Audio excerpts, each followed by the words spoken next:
I'm just making Don't sure. be flirtatious. That's going in the video.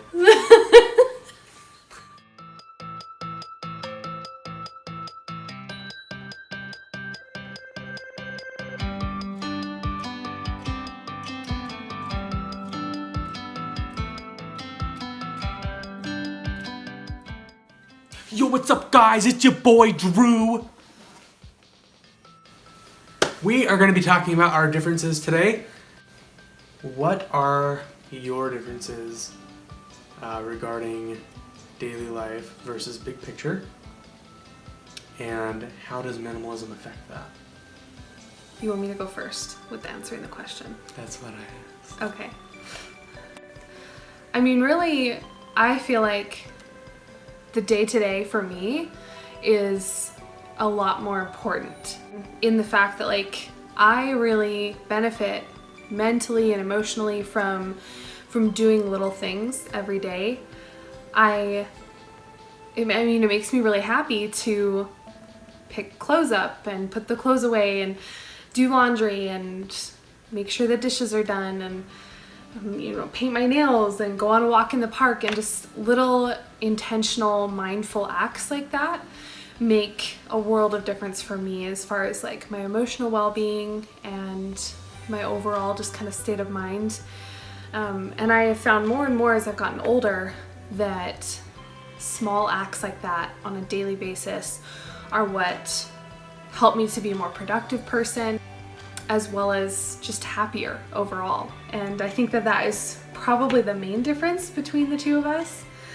Probably, yeah. I mean, this has been something that we've kind of talked about. I mean, even early on in dating, we kind of started to recognize that we did have those differences day to day, and that, I mean, it hasn't ever really been an issue, but it's definitely been a topic of conversation, I think, where we've had to kind of work out what exactly those differences are, and like how to cater to each other and be mindful of each other in that as well.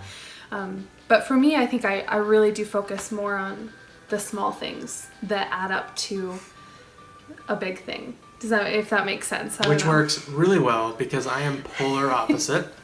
I like to be up here all the time.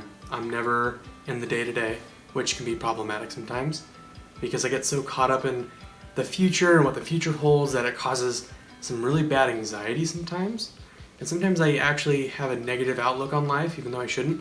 And I get like really depressed at times just because I think about, like, what if I was doing what I'm doing today every single day? Where would that lead me? And sometimes that's not always in the best place. It's like, oh, I wake up, go to work, come home, eat dinner, get ready for bed, wake up the next day, go to work, come home, eat dinner, go to bed until I die. And that sounds like misery. And so that's kind of the entire point of what we're trying to do, is change that cycle. That's why we decided to become The Pill. So we're going to talk about what the other person can do differently to improve regarding day-to-day acts and regarding big picture acts. So how I can improve on big picture. Sure. Okay. Because I think we definitely both have room to improve, like you said. I have always been a person that tends to just kind of like push my problems under the rug and try to ignore them, and I'm really good at like pretending that my life is hunky-dory, and that is an issue that I think became a really big issue, or big problem I should say, when I was in school. And I would just kind of ignore the fact that I was having some issues and that I was feeling down about life, that I didn't really know where I was going, big picture things. I was ignoring those things and just trying to forget about them. And you can't run from your problems forever. And that is something that I learn more and more as I get older, with just more experience, that everything will catch up to you eventually. And so I think a big place that I can improve, and that I've been trying to improve on, especially since we met, I think Drew really opened my eyes to seeing things in the big picture. And that was really, it was a little bit startling at first and like made me uncomfortable, but now I see the benefit of it. And so a place that I think I can improve is just trying to picture where I want to be and actually visualize where I want my life in 2 years, 5 years, 10 years. Real like concrete goals. Because I think that when I was on my own and I was in school, I didn't really have a solid vision of what I wanted. And I would just think, oh, like, it'll work out. That's been one of my things that I always say, and I think drives you crazy sometimes. Like, oh, it'll work out. Like, we'll be great. We'll be fine. But that doesn't, like, I mean, there's a place for positivity, but it doesn't always work. Sometimes you do need to have a vision, and you need to have these goals. Like, I want to do A, B, and C by the time we're 30, you know? And so that's something I'm trying to work on more recently. That's a big place I can improve. What about you? A man with a goal needs a woman with vision. Oh.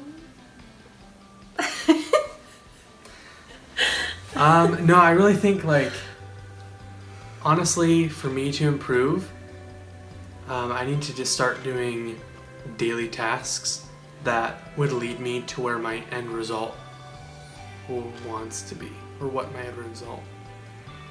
What my end result wants to be. And so, like, maybe instead of ignoring,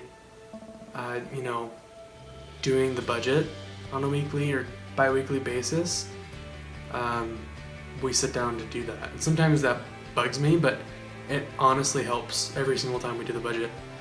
It's just like, it helps. It's like a small daily task that, or weekly task that we can improve on, or I can improve on to help lead me into a better direction. Yeah. It's mindful. Yeah, being mindful. Mindfulness. Mm-hmm. We're going to do a whole other video on that. But yeah. Good stuff coming. Alright guys, make sure you like, comment, and subscribe down below. We will be posting weekly videos, and next week we're going to be heading to Florida. So be on the lookout for a special vlog. It won't always be about minimalism or living intentionally. Sometimes it'll just be fun videos, but that will be the main theme. Thank you for watching, guys. We really appreciate it. We're excited to bring you on this journey with us and see what happens. But thanks for watching. See ya. See you, Dad.